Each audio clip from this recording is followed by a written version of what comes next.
Salut tout le monde, bienvenue à votre moment intellectuel de la semaine.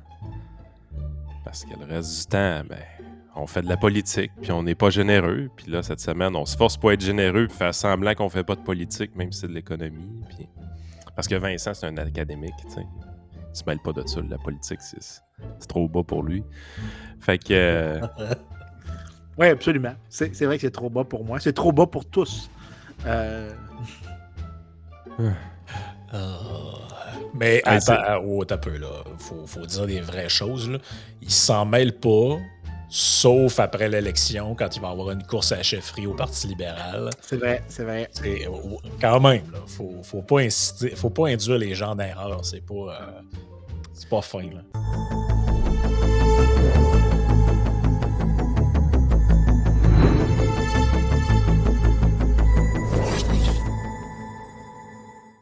Quand j'ai vu que Dominique Anglade avait une valeur de 12 millions personnels, je me suis réellement demandé ce qu'elle faisait là. Ben, en fait, dans les détails, là, je n'ai pas lu l'article au complet. J'ai juste vu le titre. Mais de ce que j'ai vu, ça inclut les avoirs de son conjoint. Parce Ouais, peu que importe, là, je veux dire. ben, ça Comme les dépend. autres chefs aussi, Ça, je dé- pense, là. ça dépend. Là. Je pense pas que l'avoir d'un conjoint est si pertinent que ça à l'équation. C'est-à-dire que si tu maries quelqu'un qui est très aisé, ça ne veut pas dire que c'est ton actif ou c'est ton flot de revenus. Oui, tu as probablement un confort plus élevé, mais ton conjoint, il peut te dumper là. Yep. Oh, ouais, Ben, ça, on avait la même, ben, pas nous autres personnellement, mais il y a déjà eu le même genre de débat dans le temps avec Pauline Marois, là. Ou pas Paul Arcand, mais Pierre Arcand. Pierre Arcan. C'est Pierre Arcand, qu'est-ce qu'il faisait là encore? Lui, il a arrêté, hein? Il se présente pas à cette Non, je élection-ci, pense je qu'il se pense. Non, il ne s'en représente pas. présente pas. Il se Ben là, représente pas. ça te tenterait-tu de te représenter, toi? Ils l'ont crissé en dessous de l'autobus à cause d'un voyage, là. Ouais, Hey, le gars, il valait des dizaines de millions de dollars. Qu'est-ce qu'il faisait là, sérieusement? Peut-être qu'il se voyait chef un jour. il l'a été, mais juste par intérim. Dominique est chef présentement, puis on comprend pas ce qu'il fait là. Ouais. Tu sais, pensons à l'humain, là. Tu sais, je comprends que c'est son narcissisme, puis tout, c'est narcissique, puis tout ça, là, mais elle a pas de fun, la fille, là. Elle a zéro fun présentement, là. Écoute, ben, c'est dur d'avoir du fun quand ta campagne. Moi, je me souviens de politiciens qu'on a rencontrés qui ont aimé leur campagne électorale parce qu'ils sentaient qu'ils avaient le vent dans les voiles. Mais si ce que tu fais, c'est faire du rameur à contre-courant dans une rivière à haut débit, ben t'as pas de fun. Non, Puis non. présentement, c'est ça que Dominique Anglade a Non, l'air de faire. C'est du rameur à contre-courant. Puis crois-moi, c'est un miracle, en fait, je trouve, avec la difficulté qu'elle réussisse à conserver autour du, disons, 17 à 20 dans lequel elle semble naviguer. Je suis vraiment impressionné pour sa campagne. Ça ne lève vraiment pas. Là. ouais. Ben, merci au comté de Montréal, là. C'est parce qu'en dehors de ça, il y a zéro opportunité d'avoir un député, là. La bonne nouvelle Ouais. pour elle, c'est mec, elle démissionne puis que Vincent prenne sa place. Elle est quand même assise sur un petit pactole, là, tu sais, elle va bien vivre, là. Oh oui. Mais au pire, il y a Elle aussi va le avoir Parti été québécois. complètement humiliée, mais elle va bien vivre. Écoute, non seulement ça, mais ce qu'on pourrait faire, c'est faire 2 courses à la chefferie simultanées. Une au Parti libéral, puis une où je suis candidat aussi au Parti québécois. Puis ce qu'on fait, c'est qu'on les fusionne ensemble. On en fait le Parti libéral souverainiste du Québec. comme, ça, comme ça, on est sûr de clarifier les choses pour tout le monde. Puis dans la course à la chefferie libérale, ben là, les électeurs vont avoir à choisir entre toi et Marois Risky. Et dans la course péquiste, ça va être entre toi et Martine Ouellette, probablement. Ah, je serais tellement content, là. C'est vrai, Ça serait on n'en parle magique. presque pas d'habitude. On parle on parle tout le temps de ça dans les campagnes électorales, là, advenant la défaite de qui est-ce qui va le remplacer, blablabla. Tu sais, on ne vaut pas nécessairement de changement à QS ou au PCQ, bien évidemment. Mais c'est vrai, tu sais, on n'a pas commencé à spéculer du tout sur Anglade puis sur PSPP, ce qui est quand même surprenant parce que d'habitude, ça commence assez tôt, ces spéculations-là. Ben, écoute, je te dirais que dans les derniers jours, juste par plaisir, j'ai été voir les littératures sur les sondages. Ça ne parle pas directement à ce que tu dis, mais les sondages sont généralement, quand tu regardes leurs dernières prédictions et le résultat électoral, ça dépend vraiment. C'est pas tant la méthode d'échantillonnage qui est problématique. Des fois, ça arrive. Là, tu peux avoir l'histoire du Reader's Digest en 1936 ou non, c'était Harper's. Il y avait un magazine aux États-Unis qui avait essayé de faire un sondage, puis il prédisait une victoire écrasante de Alf Landon. Quelqu'un sait c'est qui? Non? Ben voilà. Il n'a pas Euh, gagné. il a- il a- écoute, je pense que la prédiction, c'était qu'il allait gagner genre l'équivalent d'une trentaine d'États. Il en a gagné 2, le Maine et le Vermont. Mais là, à combien de temps d'élection qu'ils ont prédit ça? 2 semaines ou 3, un mois ou 2 semaines avant. J'oublie tout le temps. Ow. Là. Alors, ça avait été, ça, c'était un échec légendaire, mais c'est parce que c'est la méthode de sondage. Ils envoyaient leur magazine, puis dans leur magazine, ils disaient renvoyez-nous vos questions. OK. Ils avaient un gros échantillon, parce qu'ils C'est un avaient gros énormément. billet de départ. Là. Oui, mais le pari qu'ils avaient dans le temps, puis il faut se rappeler que c'était au début de la statistique, le chiffre de nombre, je pense le nombre de réponses qu'ils obtenaient était dans les 50 ou 60 000. Puis tu dis, ben, par loi des grands nombres, c'est dur d'avoir un échantillon biaisé avec 60 000 personnes, disons, Non, qui c'est t'envoient. faisable. Mais dans le temps, ils ne savaient pas. C'est que tu n'avais pas Ouais. autant d'observations, alors qu'on réalise que non, tant que tu choisis vraiment sur une caractéristique convenable ton échantillon, mais c'est sûr que tu vas avoir un biais. Ça À dépend la aussi base, des en 1936, si c'est juste les lecteurs du Reader's Digest qui répondent, à la base, tous les gens qui ne savent pas lire ou qui ont de la difficulté à lire ne sont pas dans le sondage. Premier biais literary. évident. Là. J'ai cherché le nom. Literary Digest. Literary Digest. Excuse, OK, pas c'était pas le Readers. Reader's Digest. OK. Non, c'est ça. Literary, ça les a tués. Là. Genre, le Ben, journal, ça a tué leur crédibilité. Mais ils faisaient ça à toutes les élections depuis, disons, je pense, 1916 ou 1912. Donc, ils avaient des sondages. Mais en tout cas, pour revenir à ce qu'on tu as disait. une pression aussi, excuse de te couper, là, mais Ouais. mettons que tu es une compagnie de sondage puis que tu arrives avec un résultat qui sort un peu de la norme, là, mais tu sais, vraiment, tu as une pression aussi d'avoir de l'air cave si jamais ton affaire finalement se matérialise pas. Rappelez-vous du sondage qui mettait quasiment la disparition du Bloc québécois avant que ça se produise. Je me rappelle de Jean Lapierre à la Ils télé, croyaient pas. complètement scandalisé, qui disait personne qui suit la politique croit à ça, le NPD aussi fort, le Bloc qui domine pas. Puis tout le monde avait, je me souviens plus qui avait fait ce sondage-là à l'époque, mais la maison de sondage était faite solidement brasser dans les médias par toutes sortes de commentateurs. C'était en une pas disant très que- aimée, un genre de crop. Là. C'était anglophone, je pense. C'était pas un léger. C'était pas Saint-Jean-Marc qui avait fait ça. Là. Non, puis tu sais, je pense que parce qu'il aurait pu aussi se planter avec ça. Mais là, tu as un prix à payer. Après, c'est ta crédibilité comme maison de sondage. Si, mettons, il avait dit ça, puis finalement, ça ne s'était pas produit, alors que là, on s'en rappelle tout pour finalement un sondage un peu, pas prophétique, là, mais quasiment, la réalité. Là. Oui, ben, il y a deux choses. C'est que généralement, là, puis là, j'ai envoyé un lien à Frank là, d'une étude parce que je disais, je faisais un read-up sur la précision des sondages. Puis j'étais un peu surpris de voir qu'il n'y a pas l'air d'avoir dans la littérature scientifique un accord sur l'idée des votants qui mentent. Moi, je pensais que c'était quelque chose de bien établi, que tu avais, disons, des biais que les gens ont des biais de désirabilité, donc ils mentaient aux sondeurs pour ne pas paraître très. Ben, il y a clairement un mensonge dans les sondages. Il est très évident dans celui de Main Street. Les gens disent qu'ils sont à 80 quelques % sûrs d'aller voter. Puis on sait que le taux de participation va dropper à 60. C'est ça. Mais le mensonge, c'est pas sur. Je veux pas dire que je suis. Disons, je veux pas dire que je veux voter. Bon, aux États-Unis, l'exemple classique, c'est que tu veux pas dire que tu votes pour Donald Trump à cause de la polarisation, l'aspect polarisant du personnage. Mais Ouais. ça, en réalité, de l'article que je monte à Frank, que Frank met à l'écran, c'est dans Government and Opposition, qui est un journal en sciences politiques, un petit journal, mais quand même. Et ce qu'il montre, c'est le shy voter, le votant qui ment sur son choix, c'est vraiment pas très important. Je pense Par que contre, c'est marginal, effectivement. Là. puis ce qui est plus important, ça a l'air que c'est comment est-ce que les poids par catégorie démographique sont créés. Donc, tu essaies des fois de repondérer. Tu te dis, ben, si j'ai 30 étudiants qui ont répondu, mais que c'est comme 30 de l'échantillon, ben, il faudrait peut-être repondérer leur importance pour que ça soit représentatif de la population générale, ou etc. En fait, tu peux faire de la pondération des strates de ton échantillon. L'autre chose aussi qui a l'air d'être un truc que les sondeurs peuvent juste rien dire, c'est que les gens peuvent, lorsque les indécis ou ceux qui disent qu'ils ne vont pas voter, vont briser dans deux directions. Il y a toujours cet effet-là.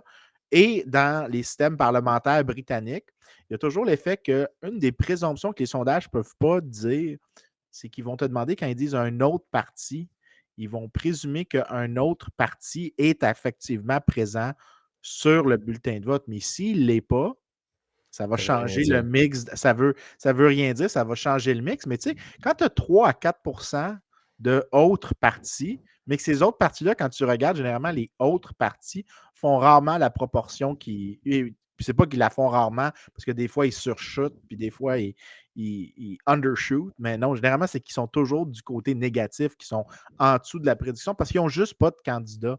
Donc, tu prends toutes Puis il y ces a l'effet erreurs-là. aussi, il y a l'effet du vote stratégique / le coût d'aller voter. Dans le sens que, je pense qu'on en a parlé souvent, il y a un coût à payer pour aller voter, un temps Ouais. d'attente, faire garder les enfants, peu importe. Donc, à quelque part, pour que la personne se déplace, il doit y avoir un bénéfice. Tu ne payes pas un prix s'il n'y a pas de bénéfice. Le bénéfice est basé, OK, le devoir de citoyen, sentiment de culpabilité. Fair enough. Le sentiment d'accomplissement, peu importe. À quelque part, tu vas satisfaire un sentiment, le désir de changer les choses. Parce que si tu analyses ça froidement, étant donné les coûts à payer, ça ne vaut absolument pas la peine de se déplacer voter. Le vote marginalement ne rapporte rien. Au point de vue strictement, si on parle d'un être humain qui est un robot, par exemple, jamais quelqu'un qui n'a aucune émotion va aller voter. Il y a absolument des gains qui ne sont pas assez justifiés pour justifier ce coût-là. Fait qu'on est toujours au niveau de l'émotion qui fait en sorte que les gens décident d'aller voter. Moi, personnellement, ça a toujours été un sens du devoir, désir de changer les choses qui a joué en faveur du fait que je me déplace généralement pour aller voter. Ma femme, par exemple, elle, c'est strictement le sens du devoir. Une fois, j'ai trouvé que c'était de la merde. J'ai dit, je ne vais pas voter. Ça ne me tente pas. Je faisais mon geloso. Je chignais dans mon coin. C'est toutes des caves. Je ne voulais rien savoir. On a fini par y C'était aller. gratuit, ça. Hein? Fallait que Oui, il faut. tu te lèves. Mais on a fini par y aller voter parce que ma femme, c'était non, le sens du devoir. Il faut aller voter. Il n'y a pas de raison. Si on veut avoir le droit de chialer, elle, là, Moi aussi, ma blonde, elle pense de même. Puis, elle avait un coût à payer trop important de ne pas aller voter. Elle, c'était non. Si je ne vais pas voter, je n'ai pas fait mon devoir. Elle ne manquera pas un vote. Il n'y en a pas question. Puis, moi, mais tant puis en plus, qu'elle y aille, ben là, je l'ai accompagnée. Mais ça, mais il y a beaucoup de gens qui pensent de même. Puis honnêtement, j'ai jasé souvent avec ma blonde pour essayer de comprendre pourquoi elle pense comme ça. Puis parce qu'elle, elle préfère aller voter, puis faire un gros X sur le bulletin, puis crisser ça dans le truc que pas y aller. Puis moi, je disais, mais c'est objectivement la même chose en réalité. Tu n'as pas Ouais. donné ton appui à personne, mais je ne sais pas pourquoi il y a des gens comme ça, ils Mais en attachent faisant une importance Ben, au fait d'y aller. sentiment de écoute, culpabilité, je pense. ouais, ben, il y a deux choses à dire là-dessus. Premièrement, même moi, en fait, que tu penserais que je ne vais pas voter, mais je vais voter quand je peux. Mais depuis les 5 ou 6 dernières élections, j'achète les Hello, my name is, les tags. J'écris quelque chose avant, je le mets dans ma poche, puis je le colle sur le bulletin de vote quand je rentre à l'intérieur. La dernière fois, j'ai voté pour Pat McGroin. J'ai voté pour Seymour Butts. Euh, j'ai voté une fois pour Maurice Duplessis. J'ai voté pour Arambe à une élection. Fait que, j'écris des niaiseries, puis je me dis, l'utilité de mon vote va augmenter parce que je vais faire rire une personne. Mais même moi, je suis pas capable de me Tu le prends-tu départir. en photo, au moins? Non, parce que si je le prends en photo puis je le mets sur les réseaux sociaux, je brise la loi, puis il y a des amendes qui Ouais, viennent c'est avec vrai. ça. T'as raison. Puis, mais j'ai pris des photos, je peux les envoyer en privé, mais je veux juste pas qu'ils circulent. Ouais. Je veux pas que ça circule parce que sinon, j'ai brisé la loi en prenant la photo. Maintenant, je le dis par contre que je les ai pris, mais tu sais, je veux dire, je Il y a pourrais pas de mentir. preuve. Tu pourrais mentir encore une Les fois. gens d'Élections Canada, je pourrais être en train de mentir. Mais, juste pour faire du pouce avec l'affaire des Mais attends. électeurs, voir s'ils Non, mentent ou mais pas. attends, Là. je veux juste finir il y a un truc quand même que je trouve, c'est peut-être une bonne chose que les gens aient ce réflexe-là. Hormis l'autre chose que je voulais dire à propos de voter, c'est peut-être bon qu'il y ait une sorte de culture démocratique où les gens Ouais. pensent qu'ils doivent avoir une participation. Si ça vient avec, dans un cadre, un périmètre clair d'une démocratie libérale, où il y a des sujets sur lesquels on n'a pas le droit de voter, ou qu'on voit que la fonction de voter, c'est de contraindre les gouvernements, bien, dans ce cas-là, je suis confortable. Est-ce que je pense qu'on devrait, toujours rendre le vote le plus facile possible? Je ne suis pas d'accord avec ça. Je pense que tu devrais rendre le vote optimalement facile ou difficile, comment tu veux le voir. Tu devrais pas, je pense que tu devrais faire un mini effort pour aller voter, mais tu ne devrais pas réduire le coût de voter le plus proche possible de, de zéro. Je Au pense pire, que c'est. rémunérer les gens pour voter. Ouais, Ben, puis la comme les raison. gens de QS qui vont sur des campus en disant regarde, là, voici comment changer ton adresse pour pouvoir pas Moi, je trouve que ça, c'est. Tu sais, Ouais, si la personne veut voter pour toi, mais est trop lâche pour faire le processus, tu devrais pas l'aider pour ça. Là. mais il y a une raison pour ça, c'est parce que. Puis ça, c'est le lien que je t'ai envoyé. Il y a un de mes collègues ici à Mason qui s'appelle Brian Kaplan, qui a écrit un livre qui s'appelle The Myth of the Rational Voter. Puis le titre, je l'aime vraiment pas. Parce que, en gros, ce qu'il dit, c'est The Myth of the Rational Voter, mais dans l'idée qu'il pense vraiment à l'effet de ses résultats. Alors que Mhm. un meilleur mot, ça serait l'irrationalité rationnelle. Ça a l'air con dit de même, Ben, mais c'est c'est parce que Miguel quand. qui disait ça. Ouais, bien, Miguel, Ben, justement, le dit comme ça, mais en anglais, c'est pas aussi mhm. beau qu'en français. C'est une des rares fois que ça arrive. Mais l'irrationalité rationnelle est vraiment plus beau en français qu'en anglais, je trouve. En tout cas, c'est Ah ouais, subjectif. Brian Kaplan, tu n'as déjà parlé avec lui, il me semble, mais pour Ouais. autre chose, là, mais. Ouais, mais Brian, une des choses qu'il dit, c'est que quand tu votes, tu fais ce qu'on appelle, si tu consommes l'acte de voter, tu as un coût, c'est celui d'aller voter, plus le coût des politiques que tu obtiens. Mais le bénéfice, c'est quoi? Dans la version traditionnelle, on dirait que c'est la probabilité que ton vote détermine l'ensemble de politiques que tu veux. Ça, c'est pas vrai, ça vaut rien, ce Mais vote-là. mais ton vote vaut rien. Il ne changera pas le résultat. Par contre, ton vote peut t'acheter un membership à un groupe, à un ensemble de croyances qui t'apportent un bien-être. Et là, imagine la chose comme ça. Lorsque je vais voter, on va imaginer que j'ai un biais préexistant et on va prendre pour les auditeurs, on va y aller avec l'idée, imaginons que je suis raciste, que j'ai des visions sur les relations raciales et que je vais voter sur cette prémisse-là. Quand je vote, j'impose, si mon vote a un effet, j'impose des coûts à autrui, right? Les dommages qui sont causés par les politiques qui viennent avec ce que je défends.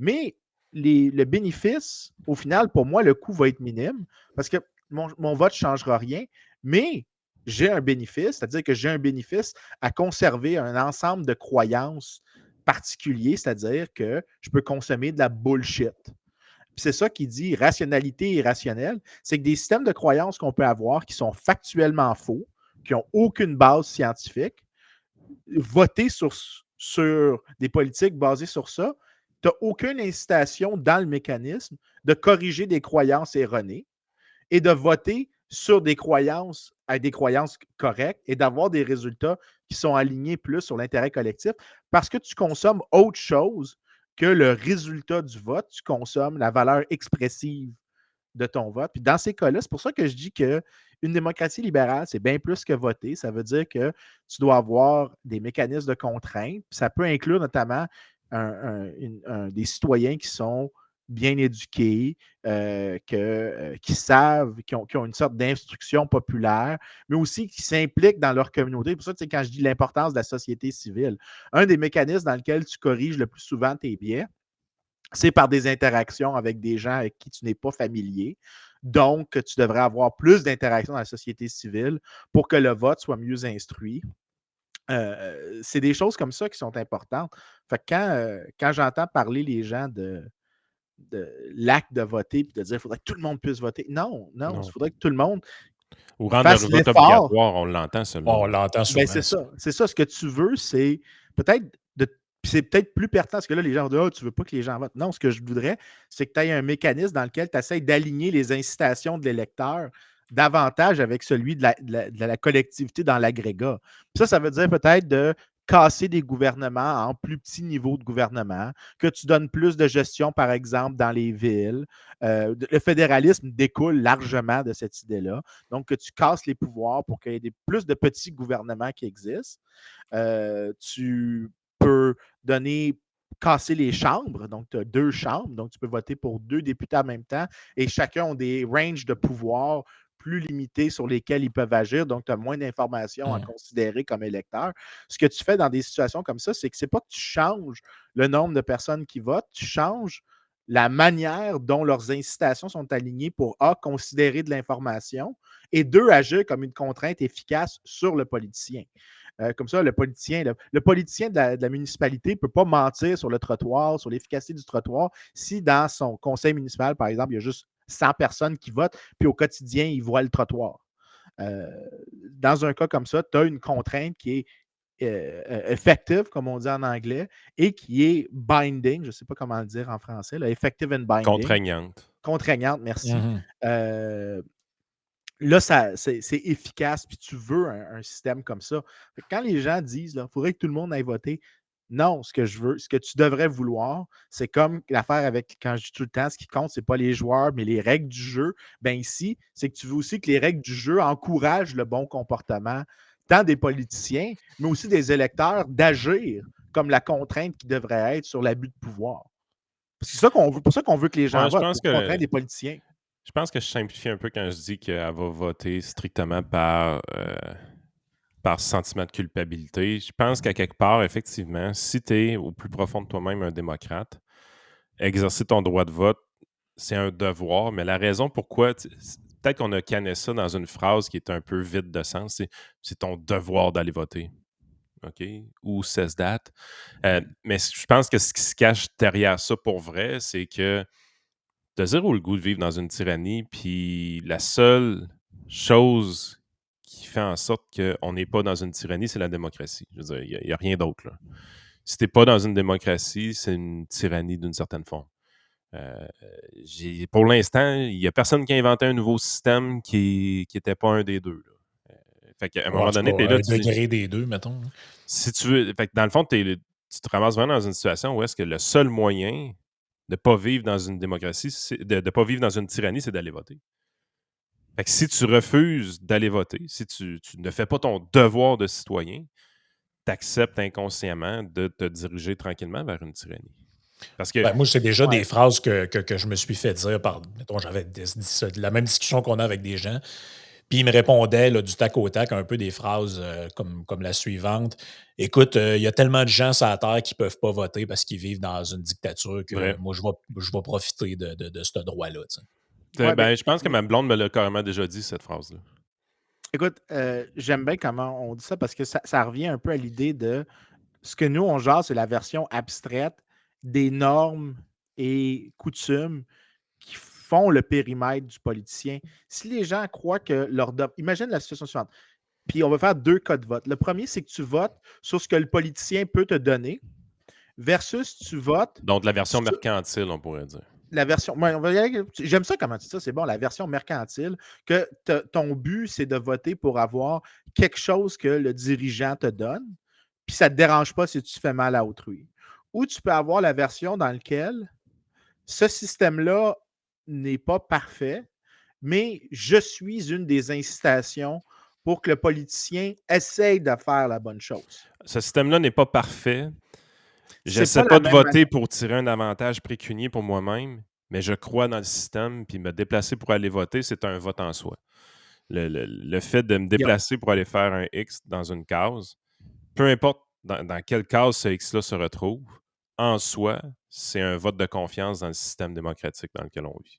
Yep. Tu peux te dire aussi que plus il y a de gens qui votent, plus ton taux de participation est élevé, plus d'une certaine manière, ça peut forcer le dirigeant ou l'aspirant dirigeant à essayer de s'adresser à une majorité d'individus, plutôt que si tu sais qu'il y a juste 40% des gens qui vont voter, en réalité, tu as une très faible proportion de la population à qui tu dois t'adresser pour espérer former un gouvernement, parce que de toute façon, les gens ne vont pas voter. Ça favorise un clientélisme très cynique, en fait, un taux de participation qui est très bas. Là.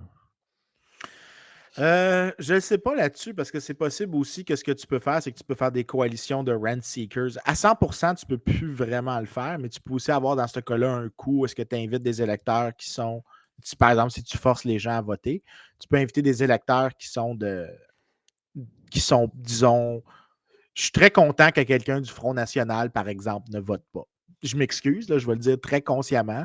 Puis c'est difficile de voir quelqu'un qui me dit qu'il aimerait ça qu'on castre les immigrants, que j'essaie de prendre des trucs les plus extrêmes et des visions que tu trouverais, que n'importe quelle personne en société polie trouverait inacceptable. Bon, on est content qu'il n'ait pas voté. Puis on pense que, oui, dans ce cas-là, c'est peut-être bien que le système ait des incitations que les électeurs s'informent le plus possible puis ils agissent comme une contrainte contre les dérives antidémocratiques, totalitaires et autoritaires. C'est ça qu'on veut dans la nature du système. Et les gens ont pas l'air de. Les gens qui parlent, les commentateurs politiques ont peur de comprendre cette nature-là du système. Et ils ont vraiment une vision linéaire dans laquelle ça doit être plus c'est mieux. Moi, c'est pas ça que je dis, non. C'est que des fois, tu peux peut-être que plus c'est mieux, oui, mais ce que je veux, c'est vraiment un système dans lequel on vote pour la bonne raison. C'est-à-dire qu'on voit notre action, un peu comme ta blonde le voit, comme l'acte de contraindre les dérives démocratiques, de punir des abus de pouvoir, qu'on voit Juste notre fonction dans une société démocratique, mais aussi de corriger des erreurs qui sont faites. Donc, ça devient beaucoup plus une question des règles du jeu, des incitations qui sont pour les électeurs et les politiciens. Comment est-ce qu'on organise les décisions démocratiques? Est-ce qu'on peut en déléguer le plus possible en dehors de la sphère politique pour qu'il y ait un univers plus petit à considérer, donc moins d'informations à devoir considérer lors du vote? Est-ce qu'on peut aussi la scinder pour que ça aille vers des politiques qui sont plus petites, les villes, les conseils locaux? Tu devrais vouloir cette fragmentation-là parce que là, ce que tu fais, c'est que tu essaies d'aligner l'acte de voter avec ce qu'on pourrait considérer comme quelque chose qui est non seulement le gain pour la collectivité, mais aussi le gain pour la persistance du système libéral démocratique dans lequel tu opères. La plupart des gens qui écoutaient présentement le trio économique, le sujet qu'on parle, on est en train de taper ça, on est le 15 septembre, on est à 2 semaines d'élection provinciale, 2 à 3 semaines. Fait que vous êtes probablement, la plupart des gens, en train de l'écouter en version gratuite sur YouTube. L'élection est déjà passée. François Legault est votre premier ministre, probablement. Euh, mais dites-vous une chose, par contre, nos Patreons, eux, c'était beaucoup plus intéressant pour eux autres, cette discussion-là, parce qu'ils l'ont eu dans leur boîte de courriel, quelque chose comme le 16 ou le 17 septembre. Frank, si je ne me trompe pas. Ouais, en tout cas, pour la plupart. Là, ouais. Pour la plupart, ils vont l'avoir le 16 ou le 17 septembre. Donc, ils vont trouver cette discussion-là particulièrement intéressante avant le vote. C'est une des bonnes raisons de vous abonner à notre Patreon pour, dans certaines situations, qu'on sort de l'intemporel, comme on a fait un peu aujourd'hui. Puis également, le podcast est carrément sans publicité sur Patreon. Fait que ça aussi, c'est un autre incitatif. Fait que je voulais le plugger pour vous, là, parce que je sais que ça va faire un peu louche quand vous allez l'écouter. D'habitude, on fait attention. On est complètement intemporel dans le trio économique, mais on n'a pas pu s'en empêcher aujourd'hui. Mais en même temps, c'est intemporel aussi, dans le sens que oui, OK, Oui. au début, on a parlé d'Anglade puis tout, là, mais les motifs qui feraient qu'un individu va voter ou pas sont à quelque part. Ben, non, j'allais dire sont intemporels. C'est plus ou moins vrai parce que si tu regardes, par exemple, une femme ou un groupe de femmes qui a, on va dire, 75 ans et plus, eux, peut-être qu'ils vont voter parce que leur mère n'avait pas le droit de le faire. Tu Oui. comprends? Ouais. Eux peuvent avoir une raison que les gens d'aujourd'hui ne comprennent pas ou ne se sentent pas interpellés par ça. Puis écoute, tu as probablement raison parce que la perception que j'ai là, des gens qui ont un peu le sens du devoir comme ma femme, euh, j'ai l'impression que ça a été transmis. Puis c'est complètement un préjugé, là, mais quand je regarde mon entourage, j'ai l'impression que ça a été transmis beaucoup de mère en fille. Cette histoire-là. J'ai rarement entendu un homme me dire je vais voter parce que c'est le devoir d'un citoyen. J'ai entendu beaucoup de femmes dans ma vie le dire, par contre. Puis il y a une possibilité, là, sérieusement. T'as peut-être de quoi, Frank. Ben, en Ouais, tout cas, puis non moi seulement aussi, ça, mais moi je l'ai remarqué aussi. Là. j'aimerais ça voir quelque chose. Puis ça va t'en dire. Des fois, tu le vois dans le langage un peu parce que j'aime pas parler de culture en général parce que tout le monde peut dire n'importe quoi avec ça. Puis c'est difficile de définir certaines choses avec ça. Tu parles de la bullshit qui se cache en gros dans la culture. Ouais. Mais tu peux des fois avoir des petits aperçus de comment est-ce que les gens pensent. Puis mon préféré, puis je ne l'avais jamais remarqué avant que Sarah Squire, qui est une professeure de littérature anglaise, qui est libertarienne, ce qui est très rare, me fait remarquer, est-ce que tu dis l'État a reconnu le droit de vote des femmes ou tu dis l'État a conféré le droit de vote aux femmes? Puis ça m'a pris Ouais, t'en as déjà vraiment... parlé de ça. Ça a été depuis, là, quand j'entends l'expression, puis je sais c'est quoi l'idéologie de la personne, la corrélation entre la position que tu as sur l'échiquier, mettons, libéral, illibéral et libéral, versus la phrase que tu utilises est vraiment presque du un pour un. Tu vas avoir. Puis non, c'est ça, mais celle que j'ai entendue qui l'a dit, c'était Marine Le Pen qui avait dit quand l'État a donné le droit de vote aux femmes, puis celui qui avait dit reconnu, c'était Macron. Puis j'étais là, ah! C'était parfait. C'était parfait parce que dans ce moment-là, tu voyais l'écart complet entre les deux visions du monde. Un était plus libéral que l'autre.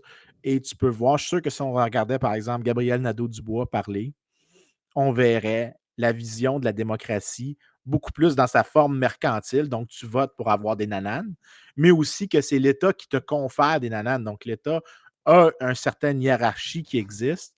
Puis quand tu vas voir des gens ça serait dur d'en trouver au Québec parce qu'il n'y en a pas beaucoup de libéraux au Québec, là, même s'il y a un parti soi-disant libéral, tu vas voir que ces gens-là vont voir peut-être l'autre conception de la démocratie qui est que notre acte est de contraindre les abus de pouvoir, d'établir un périmètre dans lequel on contient l'État dans sa forme nécessaire, mais pas qu'il aille dans sa forme abusive, prédatrice, puis ça devient un jeu d'équilibre. Cette vision-là, je pense, est beaucoup plus pertinente, beaucoup plus riche, même si elle est plus rare parmi ces... Il y a moins de détenteurs de cette vision-là.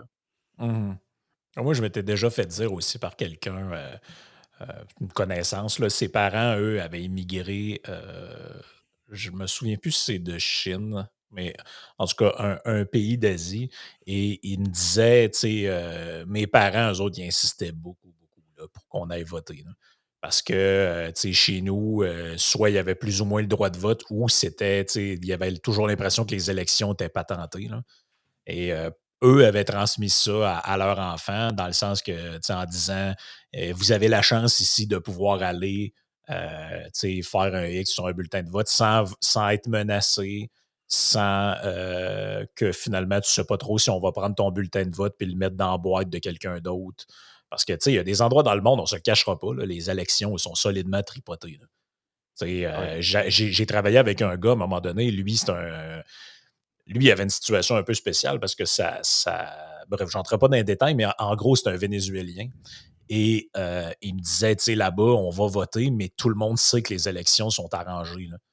Tu sais, personne croit vraiment au résultat. Tu sais, en fait, les gens là-bas n'ont aucune confiance en leurs institutions, là, mais aucune, aucune, là. Mais Tu sais, j'ai fait une recherche sur Google, vite, sur ton affaire de reconnaître le droit de vote des femmes puis l'octroi du droit de vote des femmes. Puis le mot reconnaître le droit de vote est quasiment jamais utilisé. Pratiquement jamais. Ça me surprend pas. Mais aux États-Unis, tu vas le voir. Tu peux le voir, surtout aux États-Unis, il va y avoir la différence entre granted or recognized. Puis là, tu vas le voir, puis ça correspond très, très fortement à la différence. Ben, c'est parce qu'il y a des gens qui considèrent que tes droits naturels, en réalité, sont des privilèges. C'est la différence entre les deux.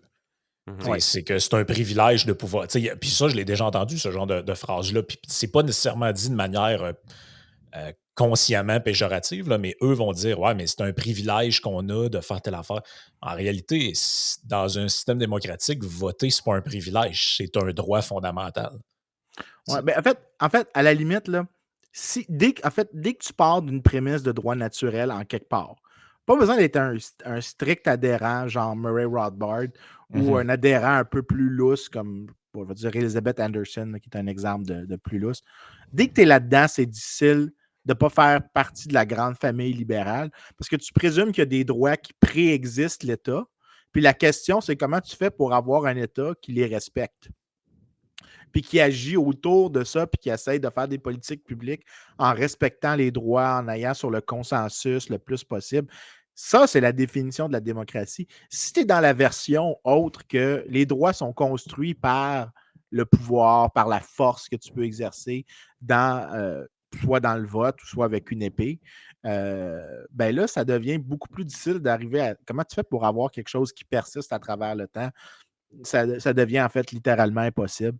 Fait que vraiment, là, le meilleur mind frame, c'est de part de l'idée que les droits des gens préexistent l'État et c'est à l'État de les reconnaître et que s'il en vient à faire des transgressions, parce qu'il y en aura toujours des petites transgressions, est-ce que ces transgressions-là sont justifiables d'une manière claire par l'utilité collective ou un critère que tu peux définir, du moins définir en phase constitutionnelle, que tu dis d'emblée, voici les instances dans lesquelles c'est correct de violer cette règle-là. Et là, dans ce cas-ci, on a le changement de politique publique. Ben, tu En le fait, vois. Ah, vas-y, Yann. ouais, ben les gens, moi, au fil du temps, c'est sûr que quand tu commences en politique puis tu commences à faire toutes ces affaires-là, on s'entend, tu es un peu un newbie, fait que tu t'embarques un peu dans les vagues puis tu réfléchis pas tant par toi-même. C'est à force de lecture, à force de discussion que tu viens vraiment qu'à construire ta façon de voir les choses. Moi, au fil du temps, j'ai appris à me méfier des mots permis et privilèges. Je comprends la nature maintenant de c'est quoi un permis. Rapidement, par contre, ce qu'on se rend compte, c'est que les gens autour de nous ne se méfient pas du tout de ces mots-là. On devrait avoir un permis pour enseigner au Québec. On devrait avoir un permis pour ça. On devrait avoir un permis pour ça. Oui, mais le permis, c'est la permission demandée à l'État de faire quelque chose que tu pourrais faire par toi-même si tu voulais. Là. Hey, Ouais. combien de fois dans votre vie vous avez entendu quelqu'un parler de, je sais pas moi, quelqu'un d'un peu tout croche qui a été condamné pour quelque chose, puis il te sort Ah, on devrait avoir un permis pour faire des enfants. Exactement. Et je l'ai entendu plus souvent qu'une fois, ça là. Faut, Je faut, l'en- faut- faut apprendre à se méfier de ces mots-là, alors qu'en réalité, une grande partie de la population ne s'en méfie pas. Ouais. Puis là, sur ça, il y a des contextes dans lesquels un permis, c'est justifiable. Par exemple, un permis de pêche. En théorie économique, un des exemples que tu as, c'est ce qu'on appelle des ressources communes. Puis ça, c'est celle dans Faut laquelle l'utilisation est rivale. C'est-à-dire que si moi, je la consomme, elle n'est plus disponible pour les autres, mais qu'il n'y a pas de manière de faire un compenser. système. Non, mais d'avoir un système d'exclusion. Donc, si moi, disons, je ne pêche pas le poisson, c'est l'autre pêcheur qui va l'avoir. Donc, là, il y a une course à pêcher le plus possible et tu te retrouves avec voyons, Surtout que tu peux avoir des techniques. surexploitation. Là. Oui, Tu sais, ben, je tu vas veux avoir une dire, surexploitation de la ressource. Mais là, tu sais, pourquoi est-ce que des permis de pêche ont commencé à émerger? Tu as des pays où est-ce qu'ils ont des permis de propriété sur une partie de la pêche, mais l'État dit que tu ne peux pas pêcher plus que la propriété qu'on t'a créée dans ça et que tu as acheté auprès de nous. Mais là, dans ce cas-ci, c'est que l'État règle un problème. C'est que s'il n'y avait pas de ce mécanisme-là, les gens surpêcheraient et tu aurais une extinction des espèces de poissons.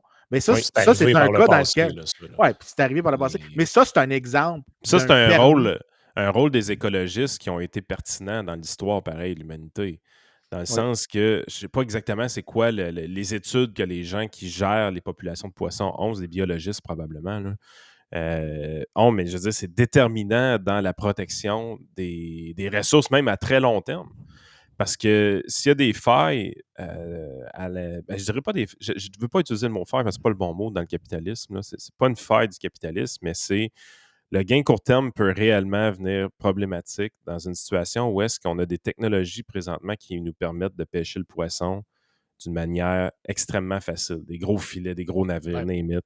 Tu es capable de consommer l'entièreté de cette ressource-là, qui techniquement est renouvelable, mais devient non renouvelable si tu la pêches toute dans le même été. Éventuellement, tu es là, tu te dis, OK, il y a une intervention gouvernementale qui peut être vraiment pertinente ici, dans le contrôle des ressources. Parce que si tu veux restreindre quelqu'un à pêcher le poisson en disant c'est pour le bien à long terme, pour t'assurer d'avoir des ressources à chaque année, pour que le pêcheur accepte le système de permis, il doit avoir confiance que le pêcheur à côté de lui ne crossera pas le système. Parce qu'il dit, OK, vous ne voulez pas qu'on pêche tout le poisson one shot parce que vous voulez qu'on en ait à long terme. Je vais me restreindre à ça à condition que tout le monde est restreint à ça puis surveillez-les comme il faut. Fait que ça, c'est l'efficacité d'un système de permis dans un contexte comme celui-là. Le problème, c'est que les permis, c'est rendu pour toutes dans des contextes Ouais. absolument inutiles où est-ce que l'économie de marché fait déjà bien le travail. Là. Ouais, Ouais, puis, mais t'avais un enjeu d'accès à l'information aussi, là, à une certaine époque, qui justifie peut-être l'arrivée de ce type de mesures-là. Là. Tu sais, je me souviens, j'avais écrit un article là-dessus là, quand j'étais au cégep. Tu avais à Roberval, au Lac-Saint-Jean, il y a très longtemps, tu avais un hôtel qui était une propriété d'un Anglais là-bas qui s'appelait Horace Beamer. Et lui, il y avait un hôtel qui était sur le bord de l'eau, sur le bord du lac Saint-Jean. Il y avait des gens qui venaient en tourisme, entre autres des États-Unis, de l'Ontario, et ils venaient pêcher la Wananiche, qui est un saumon d'eau douce, dans le lac Saint-Jean. Et entre 1888 et genre 1905, ils ont vidé le lac, à toute fin pratique. Là. Mais Ouais, ils t'as ne savaient pas, eux, c'était quoi la distribution des poissons dans l'eau. Là. En réalité, s'ils pêchaient, puis tu avais des articles de journaux où tu avais genre un monsieur qui venait de l'Ontario qui se vantait d'avoir pêché genre 300 poissons dans une journée. Mais tu comprends qu'après, ils ont commencé à avoir une meilleure connaissance. Puis aujourd'hui, le lac, en réalité, il est ensemencé par des piscicultures. Puis il y a des, tu sais, ils savent comment gérer quelle quantité de poissons il y a dans l'eau. Puis tu sais, qu'est-ce qui est raisonnable de pêcher ou pas. Mais je suis loin d'être convaincu qu'en 1888, Joe Blow qui va pêcher est au courant de l'impact de ses actions sur la population marine pas marine, là, mais la population de poissons qu'il y a dans l'eau. Oui, puis non seulement ça, mais il y a un truc. Yann a raison quand il dit qu'on utilise le mot permis beaucoup trop souvent. Mais même dans les cas où il y a une défense raisonnable à faire, même moi, en fait, je suis parmi les économistes qui vont dire, puis là, je sais que je suis dans une minorité, où est-ce que je dis, ben, des fois, même dans les cas où on trouve que c'est raisonnable, le coupable est plus souvent qu'on réalise Le gouvernement. l'État. Mon exemple préféré, c'est la pêche aux baleines. Historiquement, en fait, le rectificatif, par exemple, que Greenpeace a fait était là-dessus très pertinent. Greenpeace, en faisant campagne contre la pêche aux baleines, a eu probablement un effet positif. C'est là qu'on dans voit le qu'il vient de monde. Montréal. Hein? Là, Oh, c'est... Oh! La pêche aux baleines. Baleine. Let's just whaling, OK? Hey, les Whalers d'Atford, man! Yes! Hey, ça fait longtemps que j'ai pas Quel entendu bel ça. uniforme. Quel bel Hey, uniforme. écoute, ça t'en dit beaucoup sur c'est quoi qui se passait en fait avant au Connecticut. C'est vrai, Il pareil. y avait une grosse industrie de la pêche, la pêche balnéaire. Je sais pas, baleinière, je sais pas. Whaling, whatever. Quand j'étais habitué à faire mon histoire en anglais là-dessus. Mais la pêche aux baleines, quand tu regardes historiquement, tu avais beaucoup de pays qui donnaient des bounties pour chaque tête ramenée. Donc, Ça dès le venait du 18e. gouvernement. Oui, le gouvernement subventionnait la pêche aux baleines. Et l'article que j'ai envoyé à Frank mentionne justement que tu fais des simulations. Ben, l'effet n'est pas la grosse majorité de la surpêche qui se produit, mais tu as une partie quand même appréciable qui est le résultat de subventions dès le 18e, 19e siècle. Et aux États-Unis, puis ça, il y a un autre article, là, je le cherchais, mais je ne le retrouve pas parce que j'ai oublié dans quel journal il était, mais je me souviens plus ou moins le titre. Mais ça avait donné un livre par Lance Davis puis une couple d'autres personnes. Il comparait avec les États-Unis, où est-ce qu'il n'y a jamais eu de subvention sur l'industrie de la pêche aux baleines aux États-Unis. Et l'industrie est allée en déclin très rapidement vers la moitié du 19e siècle pour deux raisons. La première, c'est que la productivité dans le reste des autres industries a augmenté. Donc, les salaires ailleurs augmentaient, ce qui faisait que les salaires dans l'industrie de la pêche aux baleines devait augmenter aussi, mais le prix n'avait pas augmenté, le prix n'avait pas changé. Donc, tu avais des ressources qui se déplaçaient de l'industrie de la pêche aux baleines vers, vers d'autres industries, mais les coûts augmentaient, la production diminuait dans l'industrie de la pêche aux baleines. L'autre, c'est l'arrivée du pétrole en Pennsylvanie, Ouais. par exemple. Puis, ma caricature préférée de tous Parce qu'on les n'avait temps. pas besoin d'huile de baleine pour allumer des cierges, des choses comme Exactement. ça. Là. Puis d'ailleurs, ça pue. Je ne sais pas s'il y a des gens qui savent c'est quoi, mais le gras, le whale fat, ou whale oil, en fait, quand tu essaies de le faire cuire, tu essaies de le faire chauffer, ça laisse une odeur vraiment très, très, très forte. Puis l'arrivée du pétrole, j'ai envoyé à Frank un article que j'avais écrit qui résumait la littérature.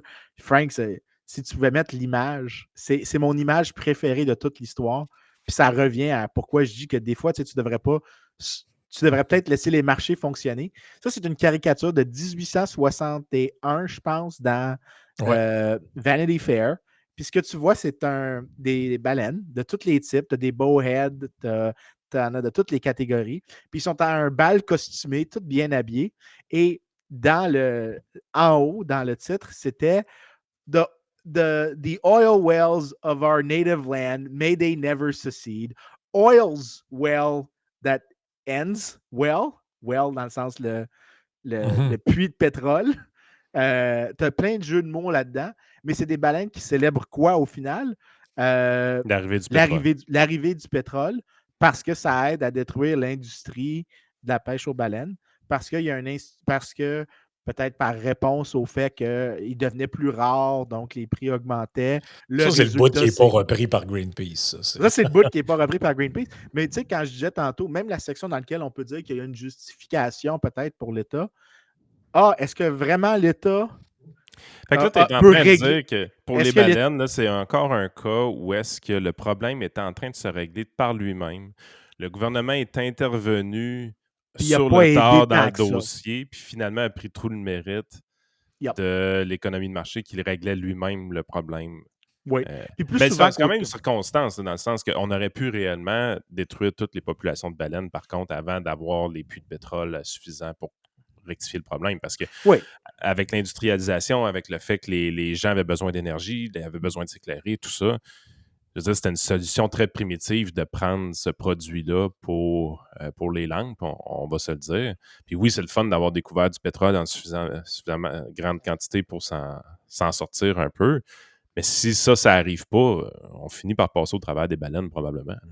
Oh oui, puis écoute, c'est là que tu peux te dire, théoriquement, il y a une justification pour des permis ou des systèmes de réglementation par l'État. Là, il y a une justification qui est quand même assez forte. Mais ça ne veut pas dire que l'État est capable de le faire. Ça ne veut pas dire qu'il n'y a Non, pas de parce que l'État solution. est facilement corruptible. On sait comment ça marche, un système de permis. Les amis du pouvoir ont plus de facilité à en avoir. Il y a des gens plus égaux que les autres. Ça ne veut pas dire que l'État a les ressources pour renforcer le système de permis. Parce qu'un système de permis, où est-ce que tu renforces pas, où est-ce que tu n'es pas capable de prendre des coupables puis de taper sur les doigts suffisamment des coupables, ça ne sert à rien, ce système de permis. Tout le monde le contourne. Non, effectivement. Fait que Ou bien il peut avoir l'effet que tu veux dans ce secteur-là, mais avoir des effets pervers dans d'autres secteurs. Par exemple, si, disons, tu réussis à le faire d'une manière que ce qui se passe, c'est que tu passes le coût aux consommateurs puis tu les appauvris d'une certaine manière ou tu donnes du pouvoir à quelqu'un. Des fois, il faut vraiment que. Ou tu limites la quantité de permis disponibles, mettons. Là. Je dis ça Ben, à tout hasard. un système de pêche comme ça doit limiter le nombre de permis. Ouais, c'est le but. C'est le but du permis. C'est le but du permis. Ouais, je faisais plus référence à d'autres types Ouais. Justement, d'avoir mis des permis dans le taxi, par exemple, ça, c'était cave.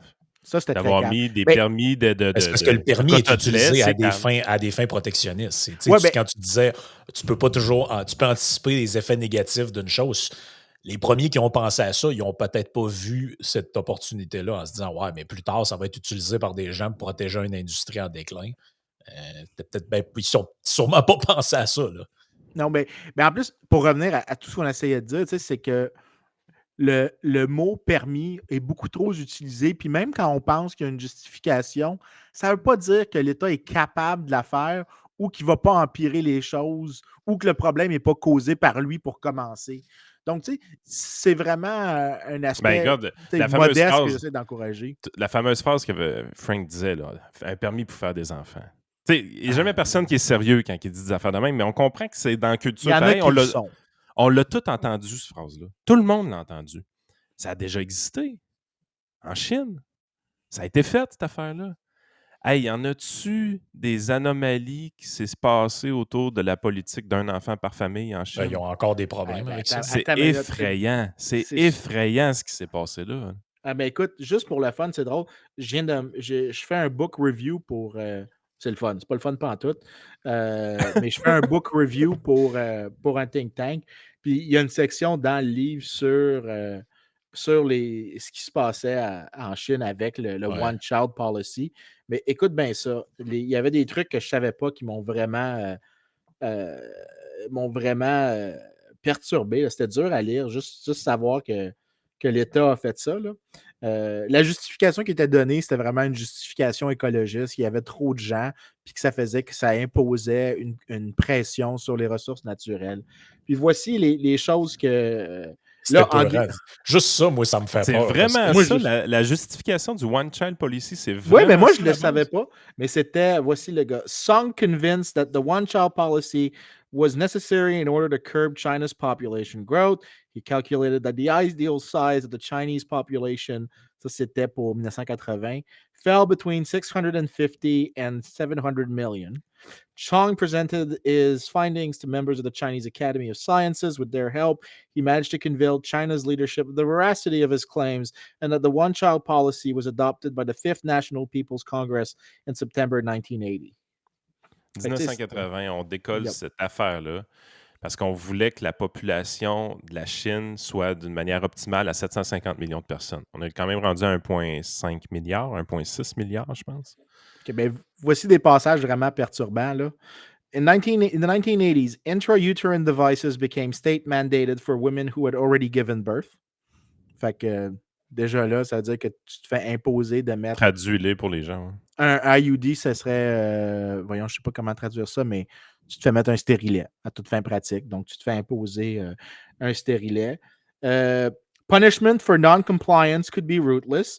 One person recalled his part in the enforcement of the one-child policy, donc quelqu'un qui faisait une histoire d'application.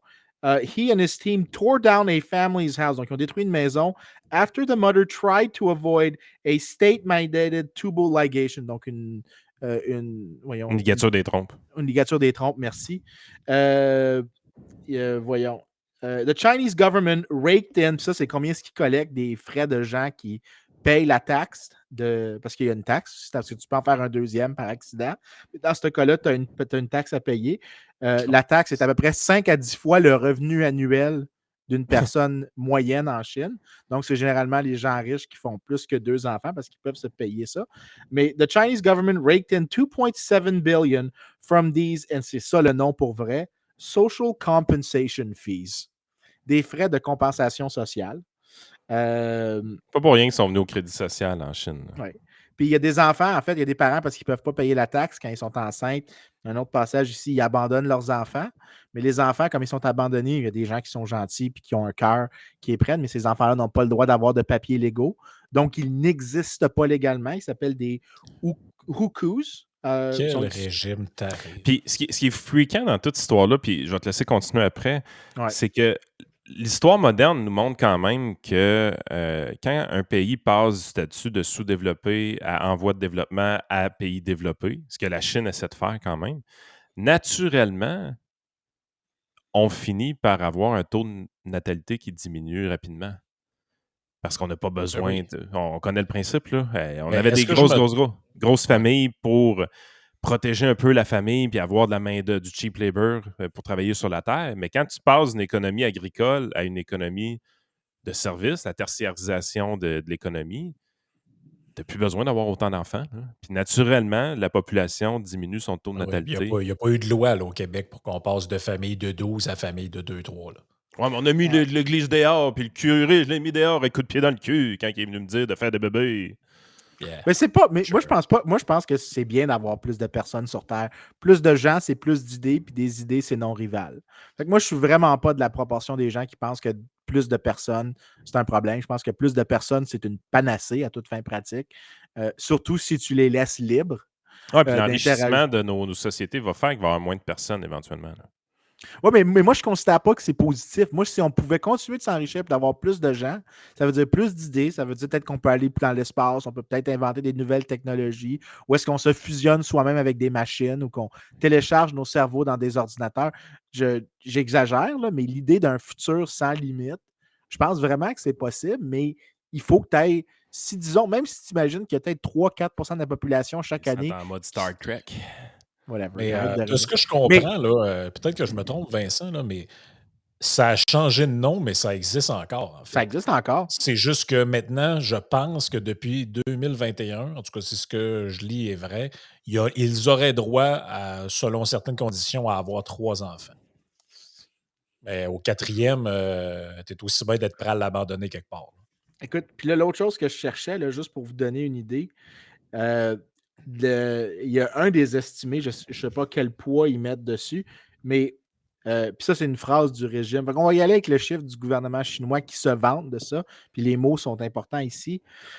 The one-child policy, quote, freed China from the burden of an extra 400 million people. Freed China from the burden. Avez-vous comment qu'on voit la population pareil? Oui, oui, puis ça, là, ces idées-là, puis là, je sais qu'on a fait un gros changement de sujet, mais Pas tu sais, grave. l'idée d'affaire des permis, quand je dis que tu peux tuer de la créativité avec ça, si tu pars de la prémisse qu'un individu, que tu augmentes la population par un individu, ben, tu augmentes la chance d'une nouvelle idée qui apparaît, qui est non rivale, que tout le monde peut utiliser, puis qui améliore le bien-être de tout le monde. Tu viens de réduire cette probabilité-là en réduisant le nombre de personnes. Ben, puis en faisant, tu réduis la croissance économique, le bien-être Mais matériel, quand le tu es un confort qu'on socialiste, c'est a. pas de même que tu le vois.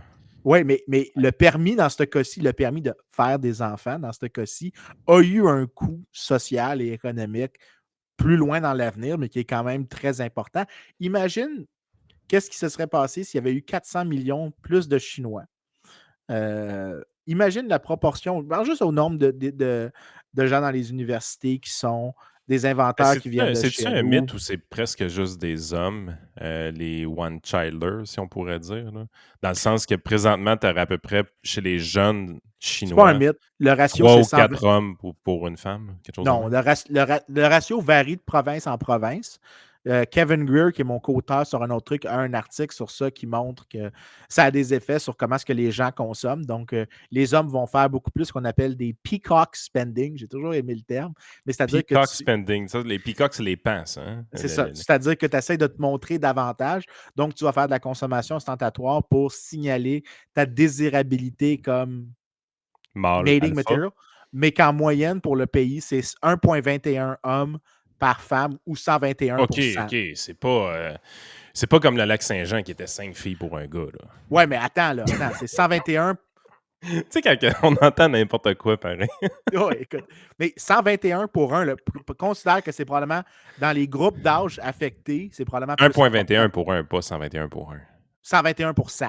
OK, Fait que ouais, c'est ça. j'ai dit 1,21 pour un, mais parce que les gens n'aiment pas ça. 121%, ouais. Parce qu'il y a des gens, les journalistes, souvent, ont de la difficulté avec les points et les virgules dans des chiffres. On va juste faire un scaler, là, puis on va leur expliquer des petites choses. 121%, pas pourcent, le signe de pourcent, mais 100 hommes, 120 121 femmes. 121 hommes pour 100 femmes. Ouais. OK? Voilà. Les gens sont contents, on leur a expliqué des choses. Ben, pas nos auditeurs sont très brillants. C'est juste pour les Fait qu'il y a gens un qui. écart seulement de 20% à peu près entre la quantité d'hommes et de femmes, directement lié à une politique publique, là, on Ouais, comprend mais ça. attends. Mais ça inclut tous les Chinois. Ça inclut pas ceux qui étaient nés avant la politique. Donc, il faut que tu prennes. Si tu OK, fait regardes que ceux si on qui regarde sont les nés, jeunes, la proportion est probablement plus grande. ça approche à peu près le 1,35 pour 1. OK, Donc, OK, c'est OK. quand même.